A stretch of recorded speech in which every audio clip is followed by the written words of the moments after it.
IELTS Practice Tests Plus 2. CD 3. Test 5. Section 1. You will hear a conversation between a senior librarian and a woman interested in working at the library. First, you have some time to look at questions 1 to 7 on pages 109 and 110.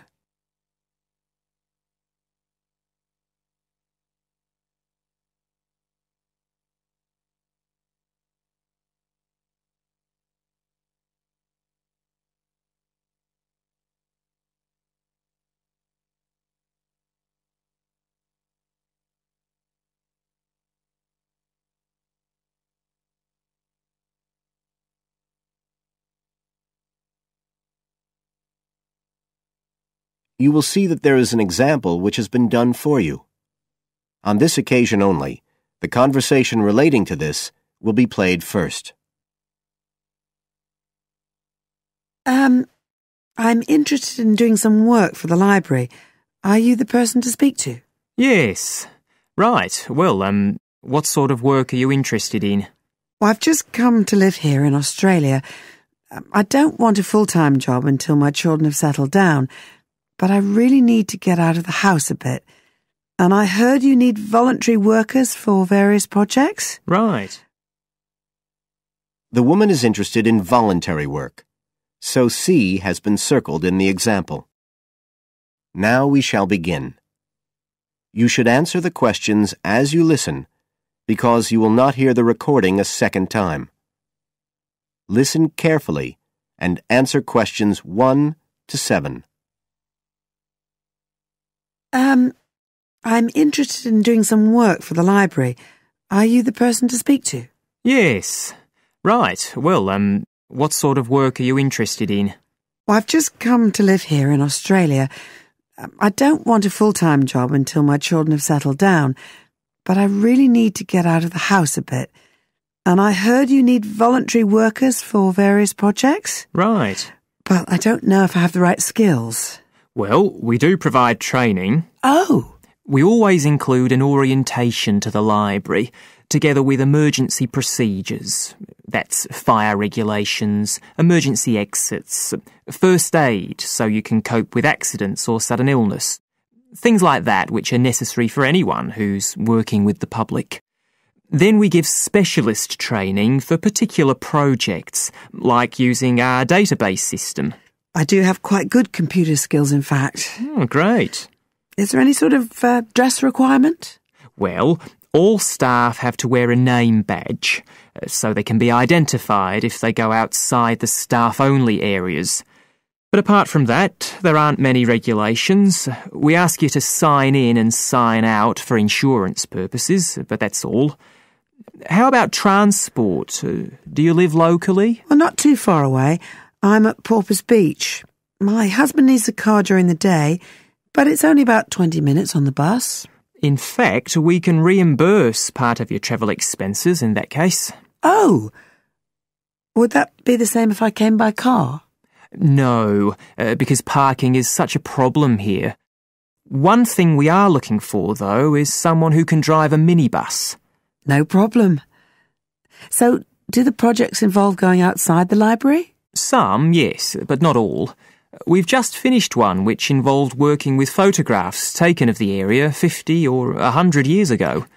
It basically involved what we call encapsulation. Putting them in some sort of covers to keep them safe? Exactly. It's time-consuming work, and we were very grateful to have help with it.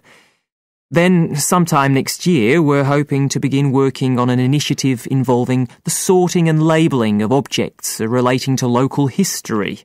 We'll be needing help with the cataloguing. Well, I'd definitely be interested. How about at present? Well, we have a small team who work to support those who are unable to read. Working with the blind? Yes, or other groups who have reading difficulties. We provide volunteers with equipment so that they can take books home with them and read them aloud onto CDs. We're gradually building up a collection that can be lent to those who need them. I can see it would be useful, but I'd really like to do some sort of work where I can get the chance to meet people. How about reading stories to children? That's done by our regular staff. But we do have another project. It's a very long-established scheme which involves helping those who are unable to have direct access to the library. Oh, I noticed someone with a trolley of books when I was at the hospital last week. That sort of thing. That would have been one of ours, yes. It's one of our most popular services. Lots of people who wouldn't dream of going to the library normally, when they're at home, borrow a book when the trolley comes round the ward. I can imagine. Yes, I'd definitely be interested in that. Right, so how do I enrol? Well, we do ask all volunteers to commit themselves to a regular period each week. I could probably do 5 or 6 hours. Oh, be careful not to take on too much. But we do need someone for a couple of afternoons, from 2 to 4, so 4 hours altogether. That sounds fine. Before you hear the rest of the conversation, you have some time to look at questions 8 to 10 on page 110.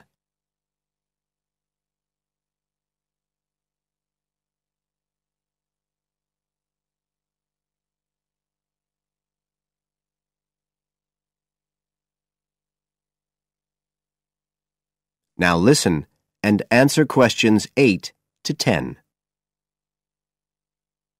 Right, so here's the application form. It asks the usual questions, name and address and telephone number. You also need to fill in details of who we should get in touch with in case of any accident or problem like that. We do need to have that filled in. And there's a space for date of birth, but that's only if you're over 75, so we won't worry about that. No. Oh, it asks for qualifications. Do I need to provide certificates? They're not necessary. We'll need the names of 2 referees, not relatives or family members, obviously. What else? Signature of parent or guardian. That won't be necessary, as I assume you're over 18. Yes. What's this? It says civil conviction check. That's a document we have to provide by law for those working on projects involving children, so we won't need it in your case. But you will need to sign this separate document. That's a copy of commitment. It's basically an agreement to work according to the library guidelines. So, if you'd like to fill this all in, you can do it here or take it home, whichever you prefer. I'll take it home if that's okay. Right, well, thank you for your time. That is the end of section 1. You now have half a minute to check your answers.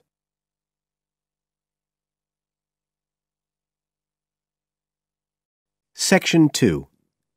You will hear part of a local radio program about fighting air pollution in Canadian towns. First, you have some time to look at questions 11 to 14 on page 111.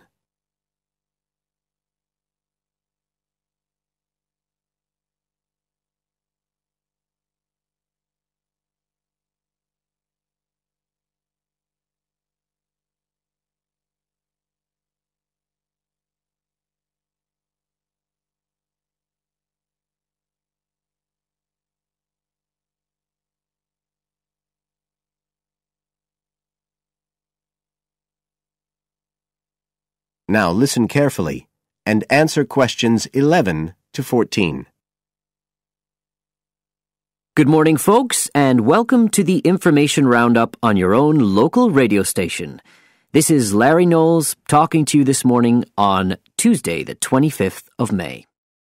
And the first item coming up is a reminder to you all out there about Canadian Clean Air Day, which is on June 6th. In case you weren't around for the last one, this is a chance for Canadians everywhere to focus on the problems of air pollution and to actually try to do something to help reduce the problem. How many Canadians do you think die annually because of air pollution? 2,000? 3,000? Well, the rate is a staggering 5,000, and it's likely to grow unless we do something. And it's this concern with your health that's the driving force behind the government campaign that is sponsoring Clean Air Day. So what causes air pollution in the first place? Well, the transportation sector accounts for 27% of all greenhouse gases produced in Canada. It's also the biggest source of that thick, polluted air from traffic fumes that we call smog.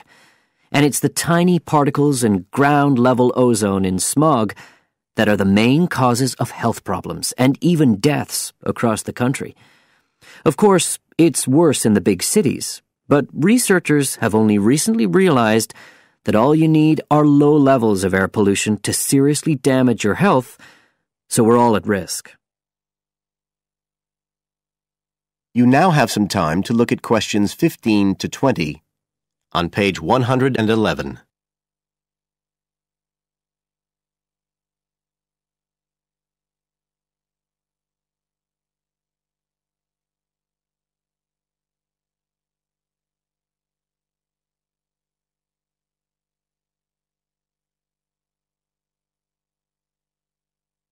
Now listen and answer questions 15 to 20. So, what can we do to fight air pollution? Well, it should be pretty obvious by now that the way we get to and from work every day can have a big impact on the air we breathe. So the easiest action you can take on Clean Air Day is to accept what we call the commuter challenge and get to work on foot or by cycling for a change. If you have to use your car, try carpooling and share the drive, or better still, use public transit.